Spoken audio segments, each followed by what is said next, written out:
You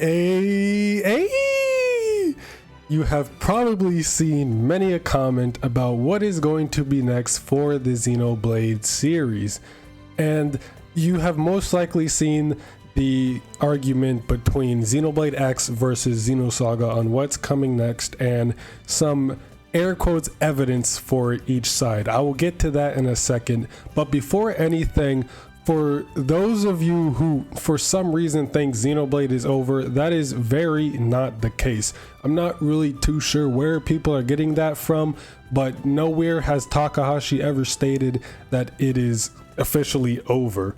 Despite what I just said, I can kind of understand where people are coming from when they say that they think Xenoblade is over or that they think Takahashi said that it's over, but this is more of a case of them just reading too much into it. Back when Xenoblade 3 dropped, Takahashi released a note to all of the fans, thanking them for all of their continued support throughout the 12 years that they've been making the Xenoblade franchise. And in this note, he says, "It is also a stopping point for me. This title depicts the conclusion of the Xenoblade story that began with Klaus's experiment." But in the very next sentence, literally the next sentence after that, he says, "While it is a conclusion, that does not mean it is the end of the Xenoblade series. It's just a stopping point in my mind." So, I mean, he said it himself, Xenoblade isn't over. This is just the end of the Klaus saga. So whatever the next Xenoblade is going to be, it's not going to have anything to do with Klaus and anything to do with the 3 games. It's going to be something different.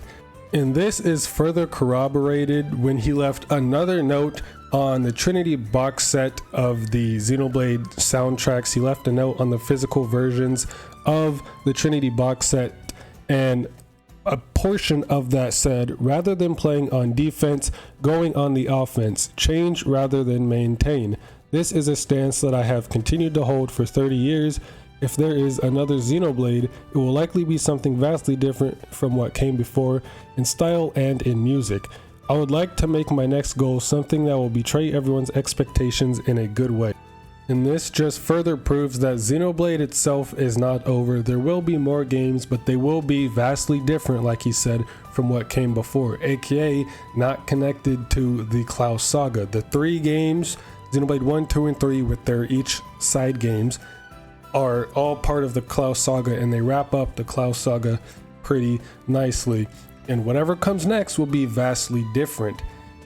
And I think that will be some Xenosaga stuff incorporated, because he said rather than defense, it's time to go on the offense. And relative to Xenogears and Xenosaga, Xenoblade is relatively tame in its themes. Xenogears and Saga have much darker and more serious themes than Xenoblade does. And he says, time to go on the offensive. That could very well mean incorporating some Xenosaga stuff into Xenoblade now. And this kind of leads into the whole Xenoblade X versus Xenosaga argument, thanks to Future Redeemed. Now, there are a couple points about Future Redeemed that people used as kind of like proof that Xenoblade X was going to happen next, or something related to X would happen next, but there's a lot more evidence going for Xenosaga. Now, mind you, while none of this is confirmed, it's not confirmed that Xenosaga will be happening next over Xenoblade X or whatever is next. It's just the most likely candidate to be happening next. As terms for the Xeno series, there's a very high likelihood that we will be getting something about Xenosaga. And before I get into that, there is some proof, kind of Future Redeemed itself is kind of proof that perhaps the next thing will be Xenosaga.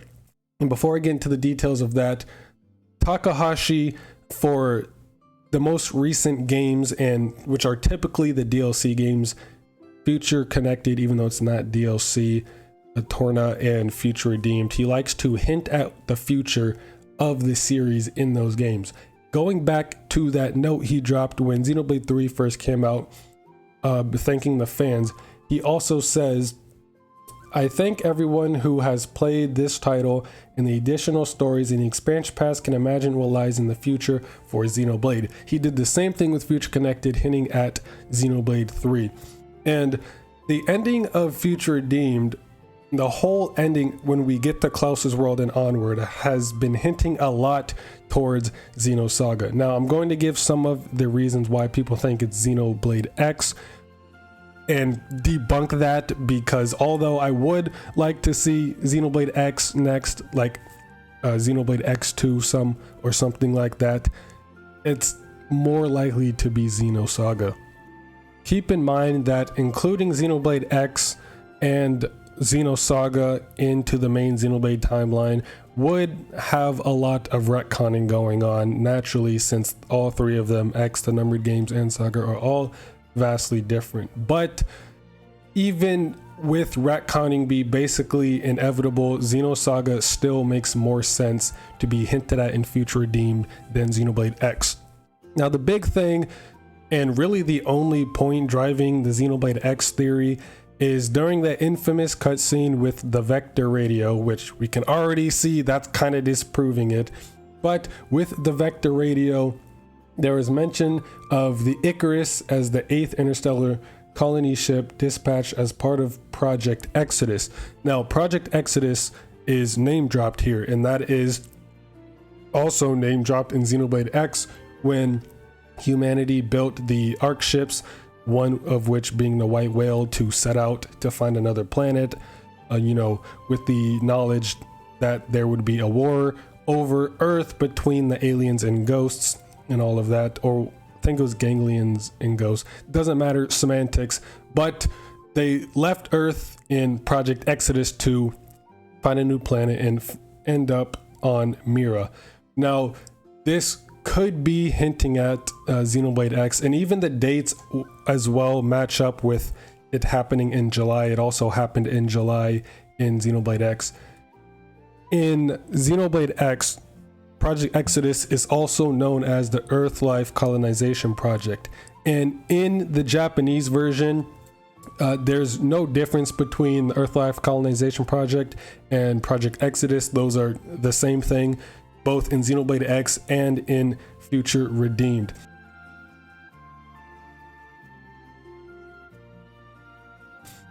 And even though Project Exodus is name dropped here, Project Exodus is just a very popular term in media overall. Hell, even the name Exodus just means mass departure, so this isn't directly hinting at Xenoblade X. It's just that Project Exodus, Xenoblade X, is the only game to mention that in all of the Xenoblade games. I think it also might have something to do with Xenogears, but I'm not sure on that. And then all the Ark ships, they were planned to have 6 more, so 8 have already been launched, 8th being the Icarus, and they were planning on having 9 to 14, so at least, or at most, 6 more, and they would be Philadelphia class ships. Now, that is a reference to the Eldritch from Xenogears, which was also a Philadelphia class ship. So this whole Project Exodus thing is more likely a reference to Xenogears than it is for Xenoblade X. And that's really all there is for the whole Xenoblade X argument. There's also an argument that at the very end, the post-credit scene, we see that light falling towards Earth. Some people think that is the White Whale crashing onto Mira.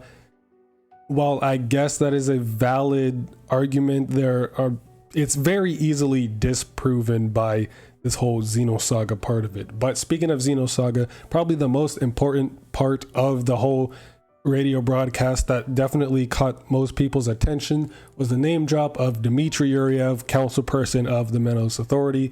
Now, for those of you who don't know, Dmitry Yuriev is a very, very important antagonist in Xenosaga, mainly Xenosaga 3, but he's a huge part of the overarching story. And name dropping him here is pretty important.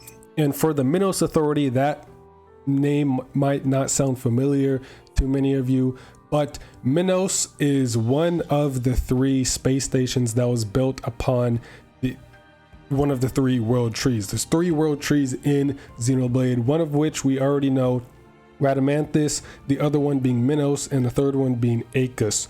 These were all built by the Ioidos world government, and all of this information was on the back of the Siren model kit that was released many years ago. And mind you, this entire news broadcast was being broadcasted over a radio with the Vector symbol on it. Now, Vector is a very, very powerful company. All right, there's just this huge, massive conglomerate that basically is behind most of the stuff happening in Xenosaga. They're massive, very, very important to the story. They're like the biggest conglomerate that kind of controls damn near everything. So it would make sense that this radio would have the Vector logo on it.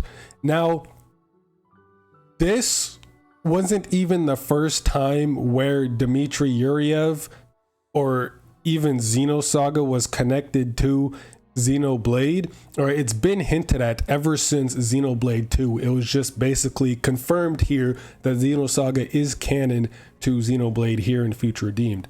All right, way back in Xenoblade 2, this has been hinted at for a long, long time. We know at the start of the Chapter 10 cutscene in Xenoblade 2, the whole reason Klaus even started his experiment was that the Zohar was being held up in Radamanthus. Conduit, basically the Zohar, was being held up in Radamanthus, and the reason he started his experiment early is because the Saviorite rebels were trying to storm the Radamanthus to take control of the Zohar. And for Xenosaga fans, this is very familiar because in Xenosaga, Dmitry Yuriev stormed the Durandal to take the Zohar and the emulators so he could basically ascend to the upper domain, overthrow Udu, and become a god himself.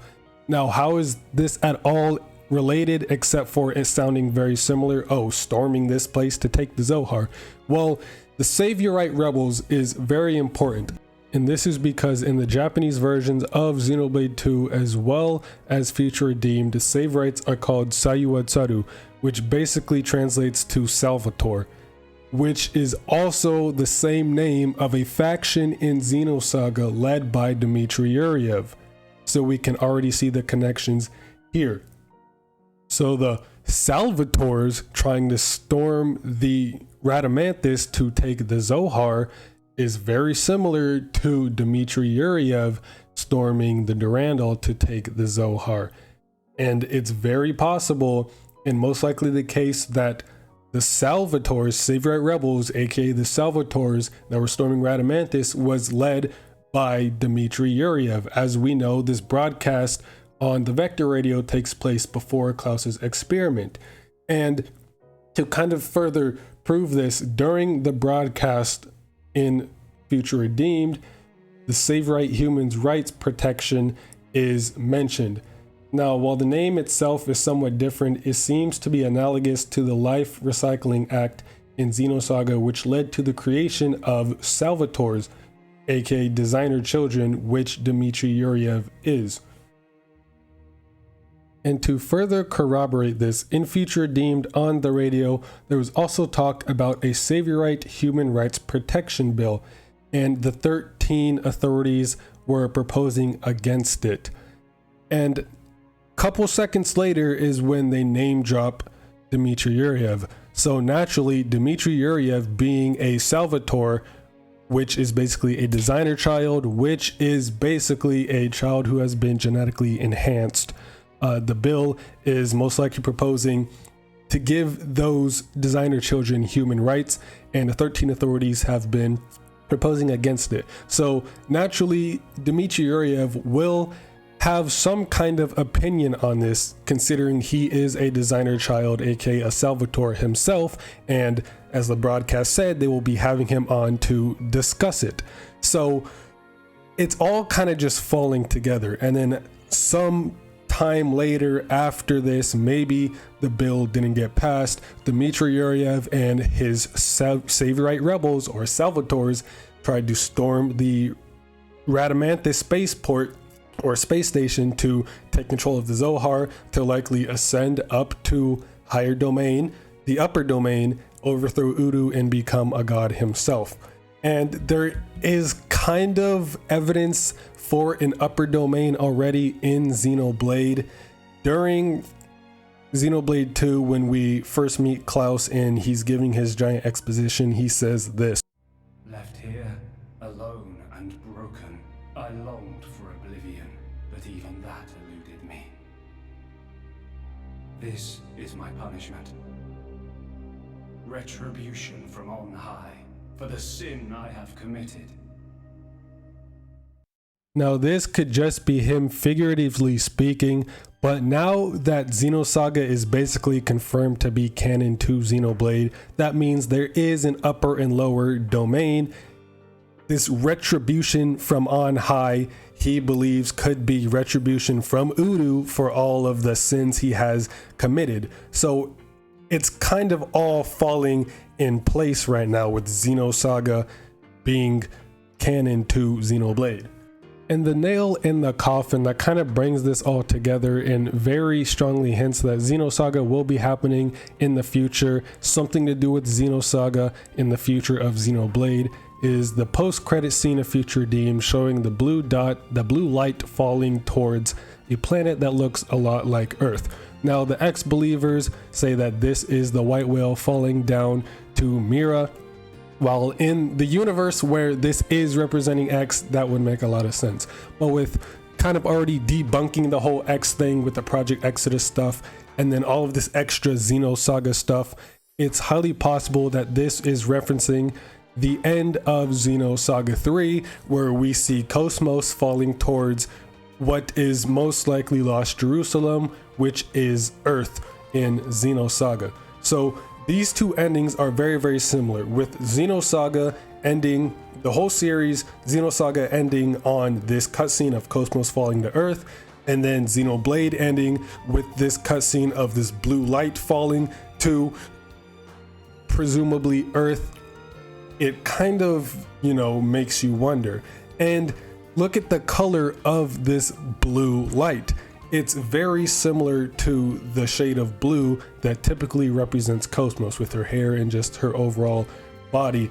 This blue looks a lot like Cosmos. So with both series ending off with basically the same cutscene, it's kind of to hint and signify that they will be combining at some point. And with them both ending off this way, it would make sense that they would both, if they both do pick up again, they would start relatively similar. So this is where the whole Xenoblade 4 and Xenosaga 4 mashup comes in, where Xenoblade 4 and Xenosaga 4 will kind of basically be the same thing. It will be Xenoblade, but all of the ideas that Takahashi had for Xenosaga 4 will be implemented into Xenoblade 4, and perhaps maybe in a perfect world, the rest of the Xenoblade or Xenosaga timeline would be told through Xenoblade, now that Saga is canon to Xenoblade, because as we know, just like Xenogears, Xenosaga was eventually supposed to be a 6-part story, 6 games through the whole series, but we only got 3. So there's still massive amounts of lore and story to be told there that we just never found out. Half of the series is still unfinished. So who's to say Takahashi wouldn't just take whatever Saga 4, 5, and 6 would be and implement it into the Xenoblade games? And that's what he meant by going on the offensive, taking the Xenosaga stuff and implementing it into Xenoblade, all right? That would catch so many people off guard. That would surpass our expectations. Nobody would be expecting that, which is also what he means by vastly different. That would betray players' expectations in a good way. So, I mean, it kind of just all makes sense. And as Takahashi said, Future Redeemed kind of hints at the future of the Xenoblade series, all right? Xenoblade's not over, with the ending of Future Redeemed hinting at the future of the Xenoblade series. All of this Xenosaga stuff shoved in at the end of Future Redeemed. And then the very, very last cutscene of the game is very, very similar to the very, very last cutscene of Xenosaga 3, all right? So this is all just a huge hint that Xenosaga will somehow be implemented into Xenoblade. And as I said before, if Xenosaga is finally implemented into Xenoblade as one series like Xenoblade Saga, A lot would have to be retconned, which I'm sure would be pretty difficult to do, but if you think about it, it's already kind of happening. Now that Xenosaga is canon to Xenoblade, a bit of it has already been retconned in the very same cutscene I've been talking about the whole video, with Dmitry Yuriev, councilperson of the Minos Authority, talking about the Saviorite Human Rights Protection Bill. That Human Rights Protection Bill never happened in Xenosaga, even though it's very close to the Life Recycling Act. It could have been retconned and changed into the Saviorite Bill. You know, Minos Authority didn't exist in Xenosaga, as that is basically the Xenoblade version of the Salvatore faction. So it's already kind of having a little bit of retcon going on. So I'm sure if the rest of the series were to get retconned and say Xenoblade Saga 4, where it would tell the story of Xenosaga 4 and with some Xenoblade stuff, I mean, the rest of the series could be retconned with, you know, dialogue with NPCs or dialogue within the party, or we could have flashbacks to the older games with some things tweaked and changed. So I'm sure if they were to implement Saga into Blade, they would find some way to basically retcon the older games to fit in with the Xenoblade universe. And that's not really out of the question. It's not like, oh my god, retconning the older series to fit in with the newer stuff. It's not too far-fetched, okay? And a lot of people think that we will be getting some like Xenosaga HD remasters or Xenosaga remakes, and that could kind of fit into Xenoblade Saga 4, which I will get onto in a minute after I explain why Xenosaga remakes or remasters could be coming pretty soon. The idea of a Xenosaga trilogy remaster or remake isn't out of the question, as we've already basically had confirmation that a remake was at some point, or at least a remaster was at some point in consideration. And I'll just use a clip from one of my older videos to explain it. There originally was going to be a Xenosaga remaster. Back in 2019, there was an interview with Bandai Namco where Bandai Namco themselves confirmed that they were thinking about doing a Xenosaga remaster, but decided to scrap it because of profitability issues. They felt like if they did a remaster of Xenosaga, they would not have, you know, they wouldn't sell enough in order to profit off of it, since the fan base of Xenosaga was too small and it wouldn't make up for however much they made, you know, however much it cost them to make the game. So they felt like they wouldn't make enough money to profit off of the game if they did a remaster. So, but they were they were thinking about doing it.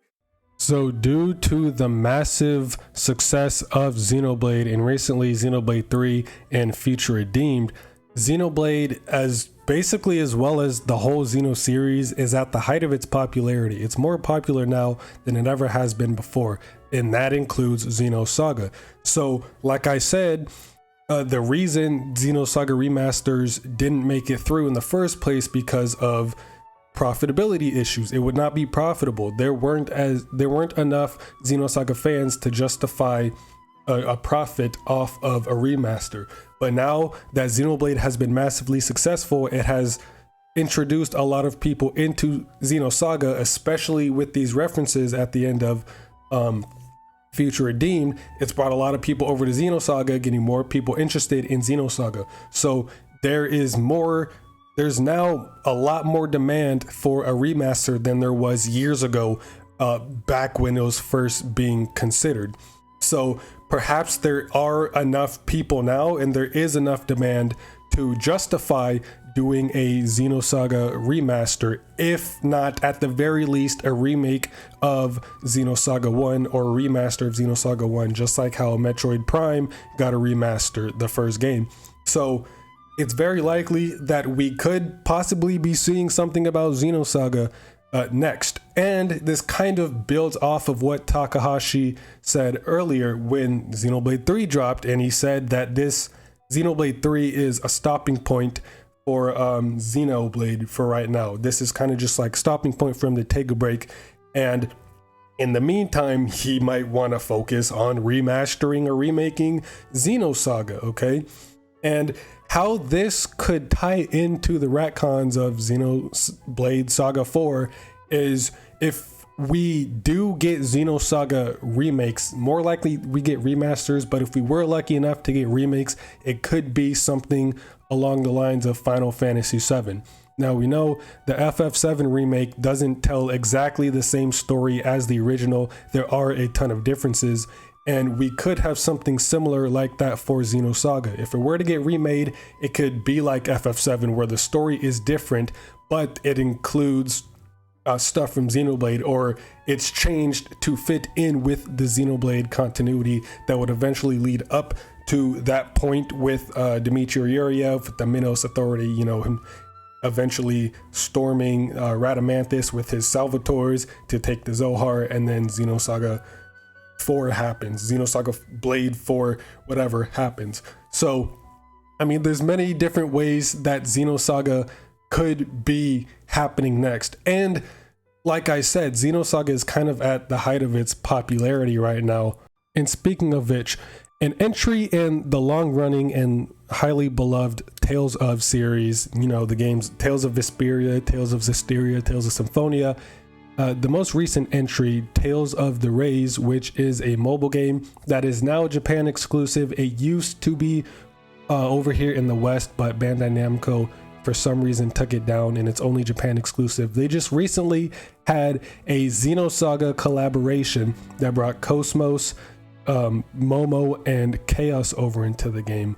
So Xenosaga has been getting recognition there, and although this is not really confirming anything, Bandai Namco recently opened up a studio specifically exclusively for Nintendo collaborations. All right, now this doesn't, you know, hard confirm that yes, Xenosaga is happening, considering Bandai Namco and Nintendo have worked on games for years and years and years now. They've made many games together, but with, you know, the popularity that Xenosaga has been getting to lately, paired with them opening up this new studio, there's a high chance that one of these first-party games that Namco and Nintendo are working on together are a Xenosaga remaster, okay?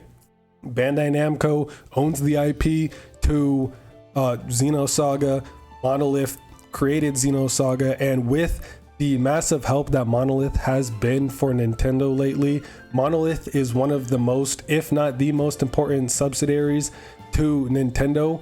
Basically, all of the games that Monolith Soft helped Nintendo create have been very successful big hitters for Nintendo.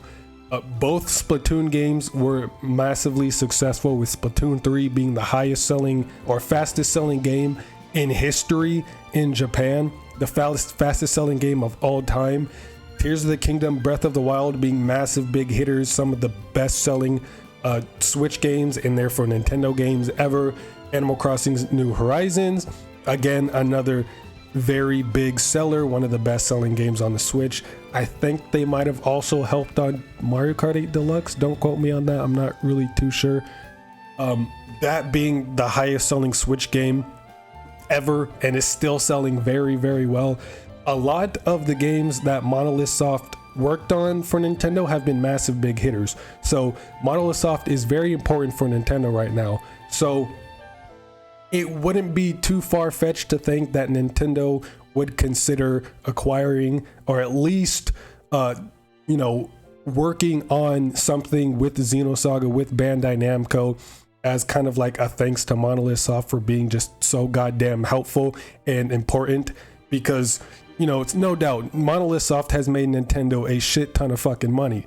So I really doubt that they would be against helping Monolith Soft with, you know, a project that they want to work on. All right, I doubt Takahashi wants to abandon Xenosaga. Right, we're supposed to get 3 more games. Same with Gears, although Square is very stingy with Gears. That's a whole nother video on its own.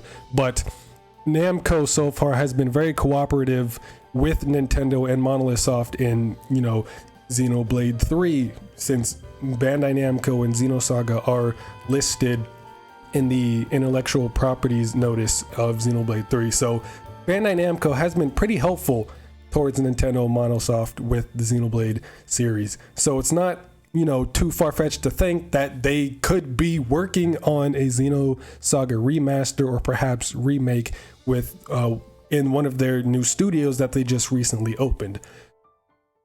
All in all, the Xeno series, more specifically Xenoblade, is not dead, okay?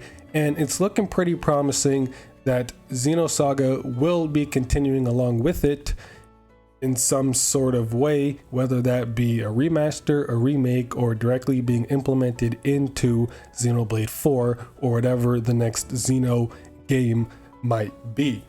However, we never truly know, all right? Don't take all of this with a grain of salt. This isn't confirming anything, all right? This is all just speculation because we never truly know what is going to happen next until Takahashi comes out and says something, all right? We never know what's going on in that man's head. He's an absolute fucking madman. He could be whipping up some wild shit right now. We don't know. We just have to wait and see, as the next Xeno whatever it is won't really be happening for a couple more years. So we just have to wait patiently to see what's next. But I am pretty confident that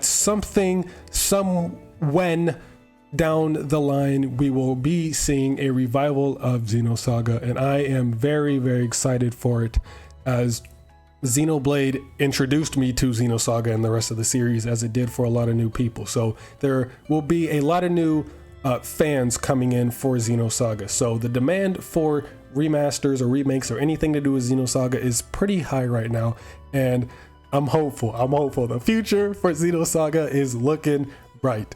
But that's really about it. This took way too long to record. Now it's going to take even longer to edit. So I got to get on to that. Stay safe. See you next mission and play some goddamn Xenoblade.